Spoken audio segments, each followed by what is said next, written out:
The health report gave McGowan the excuse he needed to cut spending, and he did it with glee.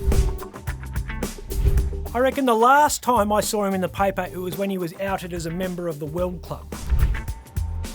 Tony Abbott is the latest thought leader to argue that India should step up and counter the rise of China. So the state government's finally opened its wallet, spending up big on health.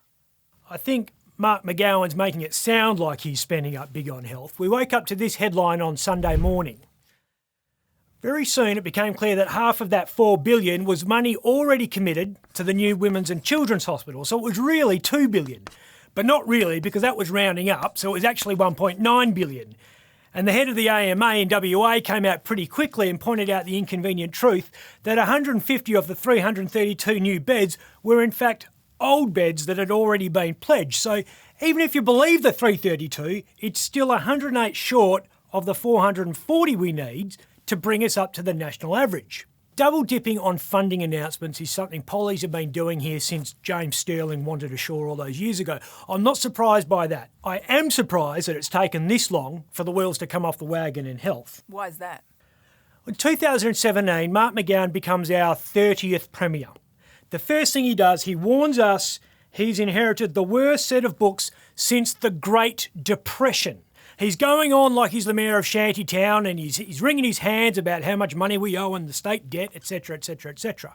So in November 2018, a report called the Sustainable Health Review, he commissioned it, was dropped on his desk.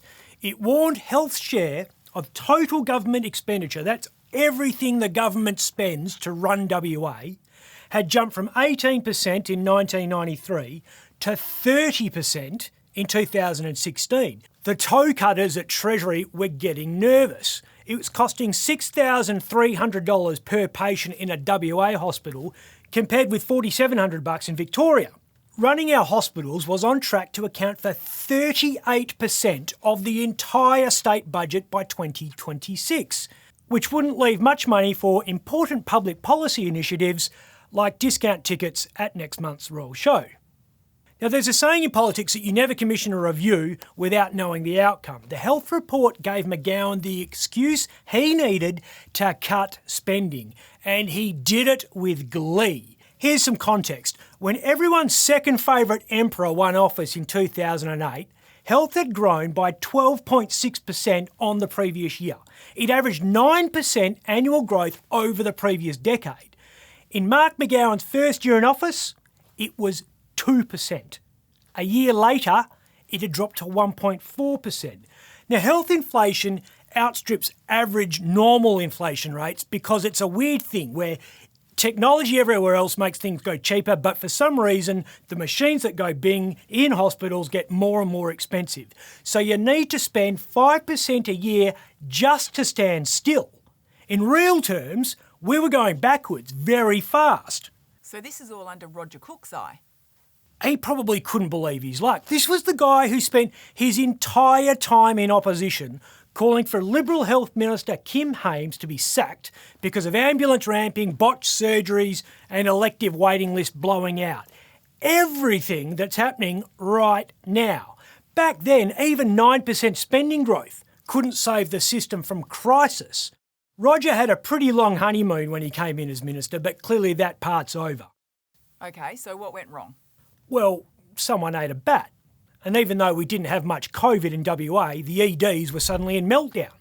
I reckon McGowan originally thought he would just ride it out. Do you remember he first blamed the chaos on how long it was taking to splash Dettol around the EDs? There's far greater cleaning inside our emergency departments and our hospitals, which slows the processes down. John Ambulance says that doesn't count towards inside our hours. hospitals, that's what happens. It took a child's death. Do you remember little Ashwarya Aswath? Her death was what needed to happen to put Roger Cook on the ropes. I'll be here in good times and bad. Look, It seems he's admitted the one thing that every doctor and nurse has been telling him for the past 5 years, that they need more money. And that's what he gave them at a press conference this morning. I'm here today to announce a $99.5 million package for the emergency department support package. This picture is interesting. Usually Roger is welded to the Premier's hip. If he isn't impersonating a wax dummy, he's the other half of the worst men's health cover in history. But he was flying solo this morning. Where are the extra doctors going to come from? Normally we just poach them from other countries, particularly from England and Ireland. But the hard border is making that difficult. Even if we could get them, we only offer 5-year contracts. So someone moving to the other side of the world is taking a pretty big gamble. We're probably going to have to train them ourselves, which unfortunately takes years, so there better be a lot of doogie houses out there. Health has got so bad that even David Honey held a press conference to take a bat to State Daddy today. Actually, we haven't seen David Honey for a while. Yeah, I reckon the last time I saw him in the paper, it was when he was outed as a member of the Weld Club. Big night at the Weld on Saturday. They had their 150th anniversary. 1.5 centuries of complaining about ladies who are shrill and about how white blokes pay too much tax from all the good jobs that we keep to ourselves. David Honey copped some flack back then because some people reckon it was inappropriate for the leader of the Liberal Party to be a member of an exclusive all-male institution. It's a bit of an anachronism, isn't it, the Weld? I mean, it's not exactly a champion of diversity. What are you talking about? Have a go at the Broad Church of Guests on Saturday night. Every shade of grey you can imagine. Yep, sounds like hell of a party. Moving on, what do you make of Tony Abbott saying we should hitch our wagon to India? Yeah, I've been to New Delhi and I've been to Beijing, and there's a big difference.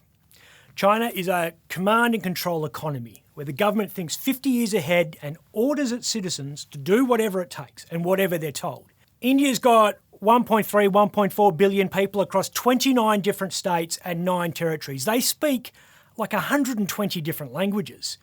And unlike in China, they're all allowed to vote, which means India spends every day in spectacular chaos. Tony Abbott is the latest thought leader to argue that India should step up and counter the rise of China. Abbott is Australia's special envoy to India, so he should know what he's talking about, and he should certainly know this. India is Australia's 7th biggest trading partner. Two-way trade worth $30 billion. China, $245 billion. There's just no comparison. Now, India will become a more important trading partner to Australia. It's a far more logical economic partner than China in many ways. We share a British heritage, the English language, capitalism, democracy, and of course they love cricket. But make no mistake, it's China that's putting the cash in the coffers that's allowing Roger Cook to pay for all those new hospital beds and the doctors and nurses that go with them. I'm Ben Harvey.